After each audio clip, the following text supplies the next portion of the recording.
지금부터 코로나 상생 국민지원금 세부 시행 계획 브리핑을 시작하겠습니다. 먼저 구규창 행정안전부 차관의 모두 발언이 있겠습니다.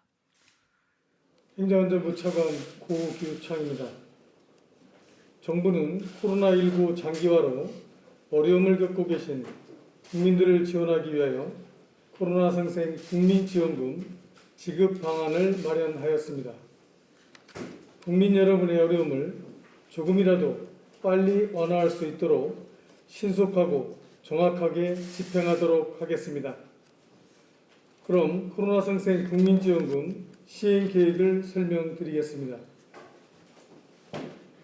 정부는 지난 7월 1일 코로나 상생 국민지원금 추가 경정 예산안을 편성하였고, 예산안이 7월 24일 국회 본회의에서 의결되었습니다.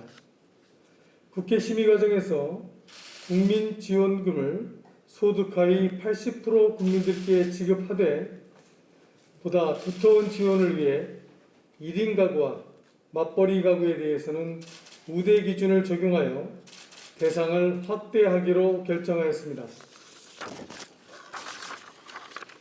국회에서 결정한 내용을 바탕으로 정부는 8차례에 걸쳐 국민지원금 범정부 TF를 개최하여 국민들께 신속하게 지급하고 또 국민들께서 보다 편리하게 사용하실 수 있도록 방안을 마련하였습니다.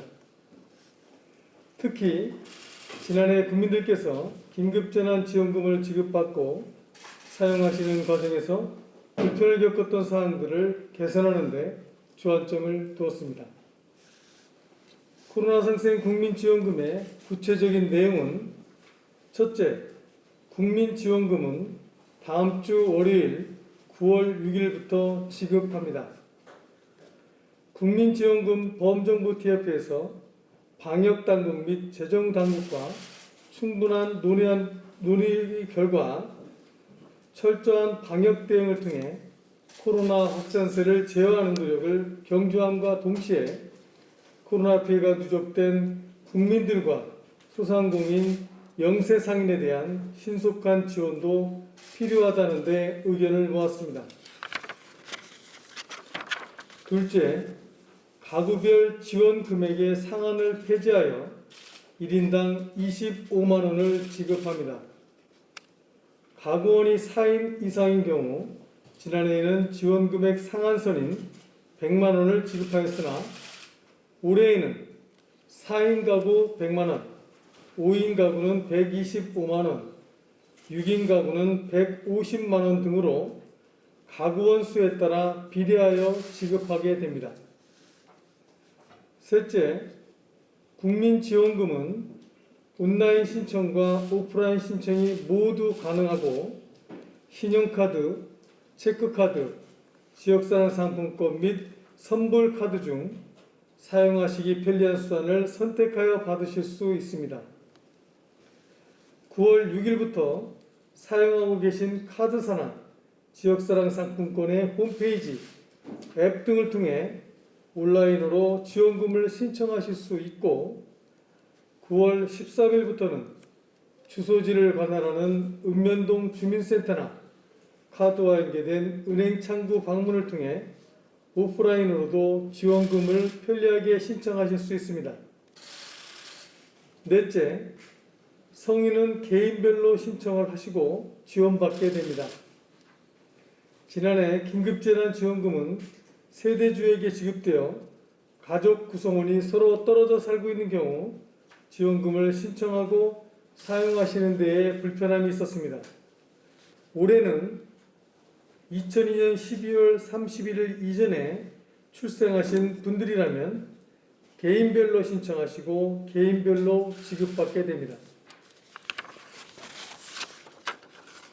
다섯째, 이번 국민지원금은 특별시, 광역시에 주소지가 있는 국민의 경우 특별시, 광역시 단위의 지역사랑 상품권 가맹점에서 편리하게 사용하실 수 있습니다. 도에 주소지가 있는 국민의 경우는 시군 단위의 지역사랑 상품권 가맹점에서 편리하게 사용하실 수 있습니다. 대표적으로 전통시장이나 동네 슈퍼마켓, 식당, 미용실, 약국, 학원, 프랜차이즈 가맹점 등이 이에 해당되며 지역 소상공인과 자영업자분들에게도 큰 도움이 될 것으로 기대합니다. 마지막으로 정부는 국민비서 시스템을 통해 국민지원금 관련 맞춤형 정보를 제공하겠습니다. 지급 대상에 해당하시는지 여부와 지원 금액, 신청 방법과 사용 기한 등 꼭 필요한 정보를 국민 여러분께 맞춤형으로 미리미리 알려드리겠습니다. 정부는 이번 국민지원금이 국민들의 생활에 조금이나마 보탬과 위로가 되고 영세업자, 소상공인분들의 피해 회복으로 이어지는 소중한 마중물이 되기를 기대합니다. 정부는 사전 준비에 최선을 다하여 지원금의 신청과 지급, 그리고 사용에 불편함이 없도록 만전을 기하겠습니다. 추가적으로 상세한 내용은 소관 부처의 실장별로 설명드리도록 하겠습니다. 감사합니다.